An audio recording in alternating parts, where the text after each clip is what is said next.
Good morning students. Jamdoli college में राजकीय महाविद्यालय जामडोली गवर्नमेंट कॉलेज जामडोली में आपका स्वागत है। आप भी कॉलेज को देखने के लिए बड़े उत्सुक होंगे, क्लासेस अटेंड करने के लिए।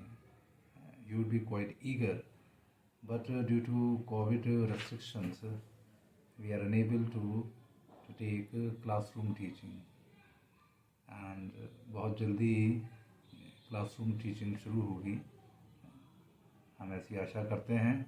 और तब तक we would continue, we would discuss the syllabus and the chapters on online mode. E contents के माध्यम से हम आपको विषय की, सब्जेक्ट की कोर्स कराने की कोशिश करेंगे। So be with us on WhatsApp group. WhatsApp group पे आप सक्रिय रहिए, उस पर हम लिंक आपको निरंतर कंटिन्यूसली भेजते रहेंगे। आज के इस लेक्चर में मैं आपको जनरल इंग्लिश, जो सभी के लिए कंपलसरी है, उसके सिलेबस को मैं डिस्कस करना चाहता हूँ। तो ये सिलेबस जनरल इंग्लिश का आपके लिए एक लास्ट पायदान है इंग्लिश सीखने का, because after graduation you will not be studying English language in a formal way in a classroom teaching, क्योंकि उसके बाद आप कोई मास्टर्स करेगा, पोस्ट ग्रेजुएशन करेगा, कोई कॉम्पिटिटिव एग्ज़ाम्स की तैयारी करेगा, तो उसमें आपको अलग तरह से क्लासरूम टीचिंग की जो इंग्लिश है वो आपको सीखने को नहीं मिलेगी।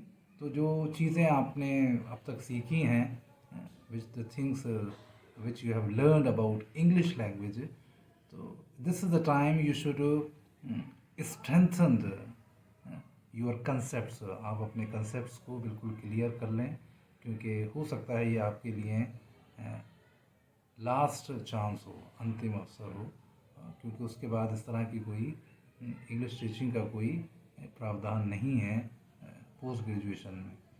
और आप किसी भी कॉम्पिटिटिव एग्ज़ाम में जाएंगे तो इंग्लिश आपको वहाँ आएगी, वहाँ इंग्लिश के क्वेश्चंस आपको आएंगे। तो इसलिए ये आपके लिए एक अच्छा मौका है कि आप अपने कंसेप्ट्स को पुनः क्लियर कर लें। तो जनरल इंग्लिश का जो बीए पार्ट फर्स्ट में जो सिलेबस है वो 4 सेक्शंस में, 4 यूनिट्स में विभाजित है। Syllabus divided into 4 units. तो पहला यूनिट है वो है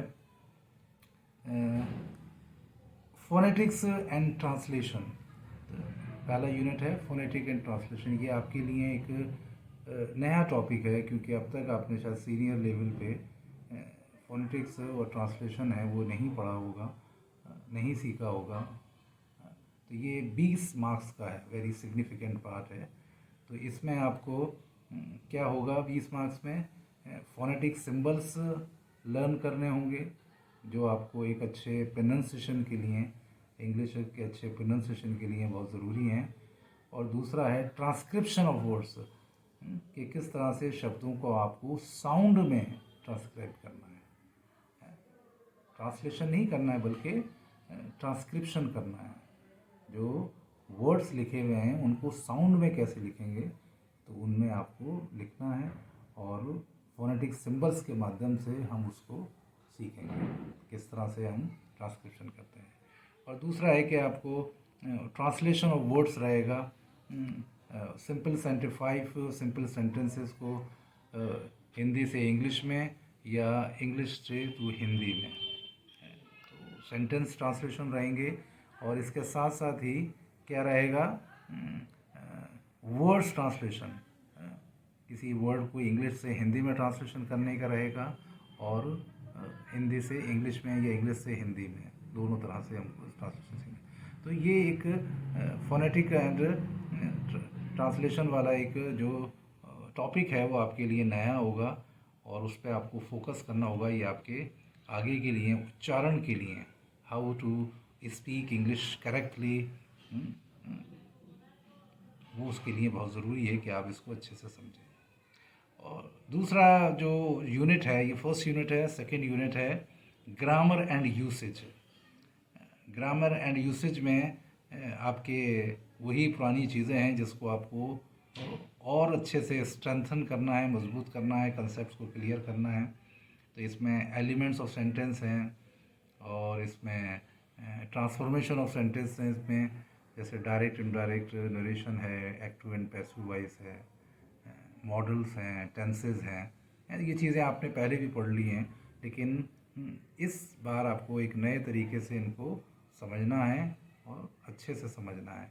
और दूसरा एक रहेगा punctuation of A unseen passage. कोई पैसेज आएगा, उसको पंक्चुएशन मार्क्स लगाने हैं, तो ये भी इस तरह से रहेगा। तो ये आपका 25 नंबर्स का आपका ग्रामर का पोर्शन रहेगा।